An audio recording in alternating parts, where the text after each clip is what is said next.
Okay. Kitkona eksumatsun huanok kristikui. Eksuka pianoka anoka kristikui. Akotksiinaksi pujosuuksi notopiks. Kanoka akaits tui anu ituandapksi itsinikia muksa notopiks. Eksuka pi muksi makukainapskaksa. Oki manistukkuipia. Kanoka manistaisaka pukpia manisti puipia. Kia manisti tapi muksiska nesapu kuiksi. Muks notopiks. So I just want to say in English what I just said. I said it's good to be back again and to talk about residential school. It's been a year now. We've talked about residential school here at the Blackfoot Crossing, and we've been talking about residential school ever since the discovery of those unmarked graves at Kamloops. And over a year ago, we just saw the humongous interest and people across Canada talking about the graves. And since then, they've went to other schools and discovered some other graves too. And and it's good to come this way to talk about that, to let people know, because there are people that, for whatever reason, probably won't believe it, will deny it, that it ever happened. But people like myself that are survivors of the residential school, we know what took place, and we heard stories from the older students, what happened to them at residential school. So we continue to share those experiences that took place. And I think it was well put one time that we are the walls of the residential school. Some people said, if only these walls can talk, what would they say at the beginning? And so we've heard stories and some of our own experiences in residential school.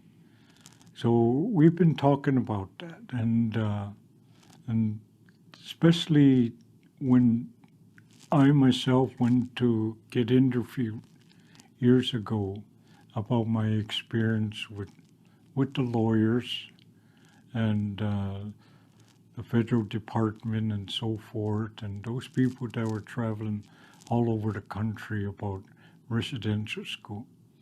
I mentioned to them some of the things that took place in residential school, and some of the things that I heard about what took place by older students in residential school. And they would use the word missing.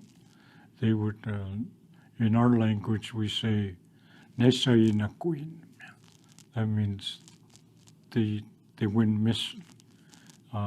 We heard stories about that when we were in residential school. Some of the kids that were missing. So we don't know if they found any unmarked graves here at the reserve here in Siksika. And there were 2 schools that were built here by the Anglican Church and by the Catholic Church. Siksika is a pretty big reserve, and from what I heard, that there were other students coming from different parts of Alberta and Western Canada came to the Catholic and the Ocean School. And I experienced that when we were at residential school. There were students from up north that came And I felt sorry for them because they stayed pretty well the whole year in residential school. And if I get an opportunity, I'll like to get one of them to come down and let them talk about their experience at Ocean School, at the residential school.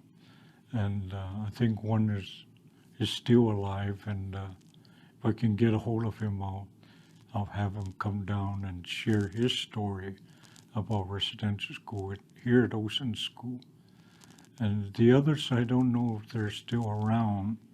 And the other thing that I was talking to a friend of mine, and he was saying in 1957, when we first went to residential school, uh, him and I were were were together at that class. I don't know if it was a kindergarten or grade one. But in 1957, we went to Osan Residential School, and out of the boys that went to that class that year, the two of us are the only ones remaining. And we got to talking a little bit more, and I said, I wonder about the girls, because I couldn't remember. I remember being there at that, but I just can't remember the other students. But he seemed to know some of the other students, and we're not too sure if some of them are still around today. And so that's, and so the both of us, we can talk about our experience when the first day that we went to residential school. And I'd like to invite him to come and just talk about his residential school experience. And that is Bob Breaker was the former chief of Siksika. So him and I can have a good discussion about some of the things that we remember, some of the things that took place in residential school. So I'm glad to be here. My name is Vincent Yellow Woman, and people have been asking me about my time with residential school, and how it was to be sharing all that experience. How do I feel about it? And I told them, I said, besides all the heavy stuff and the hard feelings about residential school, I feel good about sharing for a couple of reasons. Number one, the reason I like to share is because we need to let people know. We need to let them know what took place at the residential school. And then there are people that will deny, like I said earlier, about the existence and the experiences of residential school. So those places took place, and still exist in the minds of some of the people. And so when the discovery of those graves came about, there was a new change of attitude, and awareness came into the picture. So one of the ways of sharing that is through this media. And so I'm grateful for BCHP, Blackfoot Crossing, coming up to plate to allow different ones to talk about residential school. And we talked about this whole year, this past year, some of the things that Butch Wolfley helped me quite a bit, and we talked about our experiences, what took place in residential school, some of the horror stories, and personally in my own life. And then we talked about some of the things that we saw happening in residential school, and different things like that. And then I talked about some of the things that I did in residential school, and we shared those experiences, and so it was quite a bit of that. And then we answered some questions, and some of the questions that came, was there anything good that took place in residential school? And we said that in the school itself, it was pretty hard to find anything that we could use. But I think the thing that helped us was to continue to use the things that helped us in our home and the values that we were brought up with as a little boy, as children. Those things that were instilled in us by our grandparents, from our parents, and the values and the strength, the traditional things that they're teaching, those things brought us together, and those things we used to get us through some of the dark times in residential school. So we talked about that and numerous things this past year. And then also, we got a lot of people talking about how can they come and help us. And we still do that today. We still have people wanting to come and learn our culture, learn who we are, some of the stories, and so forth. And we want to do that. And one of the things that we shared with them was the hard work that took place by the TRC. TRC has, I forget how many steps they got, 94 calls to action. And so it outlines exactly how we could work with the communities outside the reserve. For instance, in Strathmore, for instance, in the city of Calgary, the institutions like schools and universities, and those institutions like that, how can we work with them? And then the United Nations Declaration, it outlines, I forget how many steps there are there, and we use those. And one of those, it talks about an organization outside the reserve working with the First Nation community to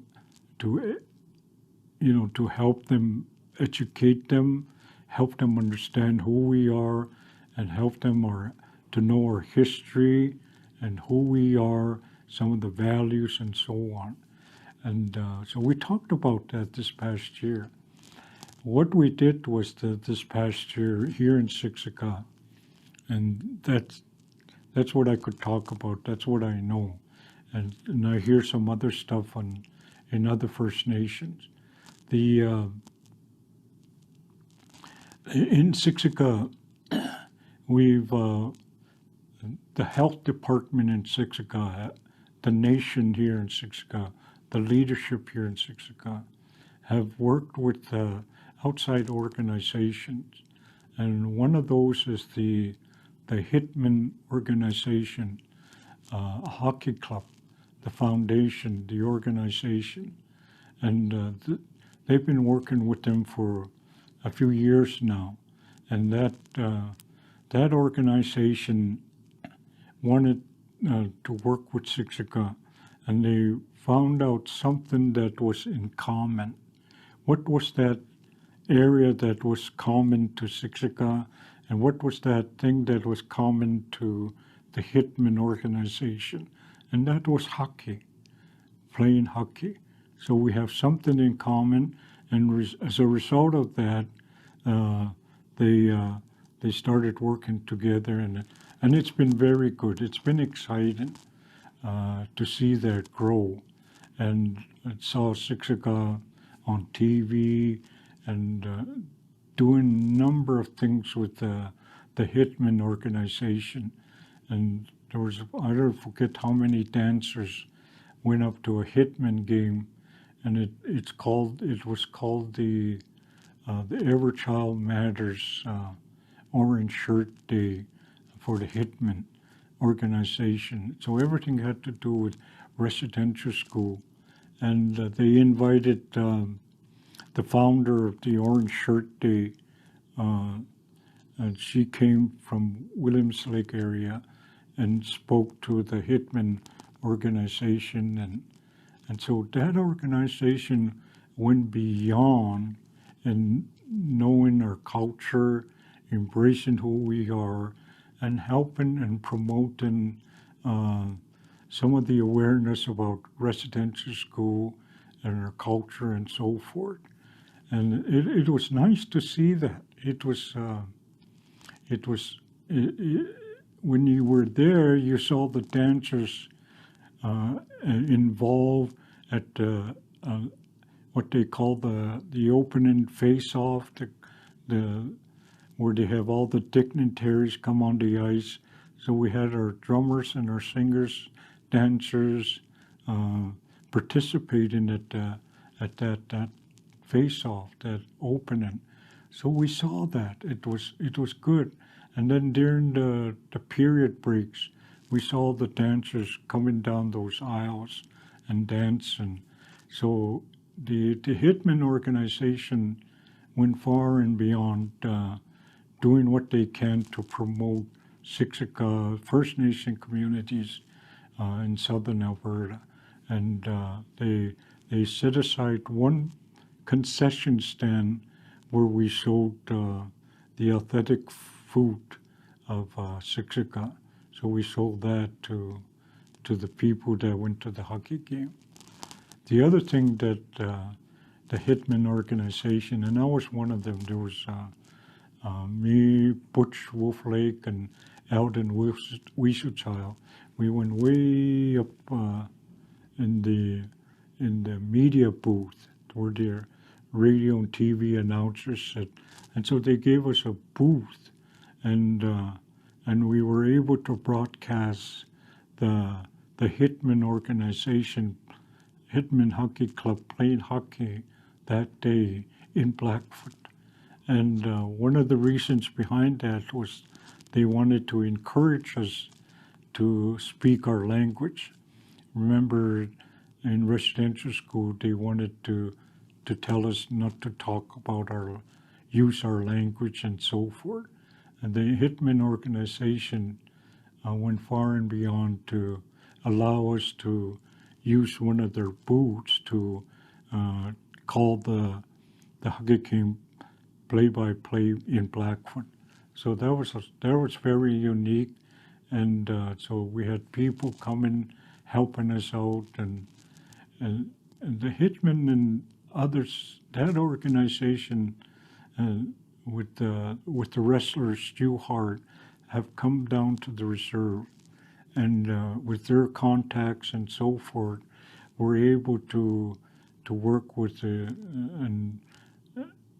with a lot of different groups, and we're very grateful for that. And that's just one organization that can happen to an organization outside a reserve, and then on a First Nation community. It just takes one or two people to come together and start talking, and how can they help. And it comes from the pages of the TRC and United Nations Declaration. It outlines how these two organizations, these two group people can work together in a good way to help people understand what it is to be in residential school, and then also to appreciate our language and our culture and so forth. So that's just an example, and there's so many things that Siksika Nation is involved with, and they're involved with the Olympians. That's another group. We've had gold medals in track and field come and speak, and through their contacts in Winter Olympics and and the Summer Olympics, those Olympians that went to World Olympic Games, their contacts, they come and help Siksika in a good way. And so we're very happy with that. And I have to say, it's working. It's working. And they're promoting us, and they're talking about who we are, and so forth. And I like to see that not only here in Siksika, but I'd like to see that happening with all other First Nation. So if you want to know more about how that all started and how it worked and so forth, I'm pretty sure the nation will be able to help any organization to work together in a good way. And there's there's there's one thing about the organizations that want to help out. They want to know our culture and all this kind of good stuff that we have, and I always tell them there's protocols, and so there's people here that we have to get a hold of, and so forth. If you have the time and the patience, we can teach you all that, and there's certain things that I can't see because of the protocols that exist here in Siksika. And so I leave that up to those individuals to take it to where how far they want to go. So those kind of things. And it's been interesting, and and some of the people that I've talked to, they said, no, we don't want to go too far into depth with all the intricate details of some of the things. We just want to respect that and leave it with our with you guys. And I thought that was nice, because some people, they want to know everything. Why? And this individual said, no, that we'll leave that with you guys. We'll respect you, and so that was good. But they do want to know at least something about Siksika. So that's something we can work with in a good way. And so we talked about that this past year. And so, and we talked about some of the visits that the Prime Minister took place in Kamloops. 2 weeks ago, I traveled to Kamloops, and my grandson and I, we arrived late at the residential school in Kamloops. I think it was about 7 o'clock at night. It was still daylight, and security was helpful to us, and they couldn't take us further. It's all fenced off, and the gates were closed, and they said, come back tomorrow. And we only had that brief time, and so I wanted to go to where the graves were. We couldn't because it was late, you know. And if we went earlier, and we could have stopped there and went and talked to the people there. But everybody was gone home, and so just the security was there. So and we didn't want to get him into trouble. So he needs to support his family. So we just obeyed and listened to the security. But we looked around, see what we could see with behind the gate. So I'm hoping to make a trip over there and spend some time there during the day before, during office hours before they close, so they can see. And if there's an event going on a weekend, I'm pretty sure somebody will introduce us and give us a tour of the school and the grounds there. So there's opportunities like that. I'm pretty sure if you live near Kamloops, they'll do that for you.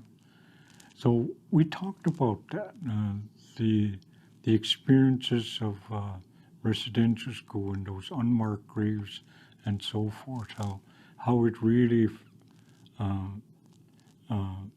touched our hearts and what it really meant to us.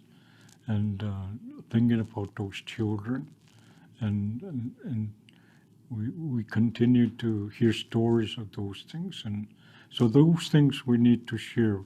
We need to let people know.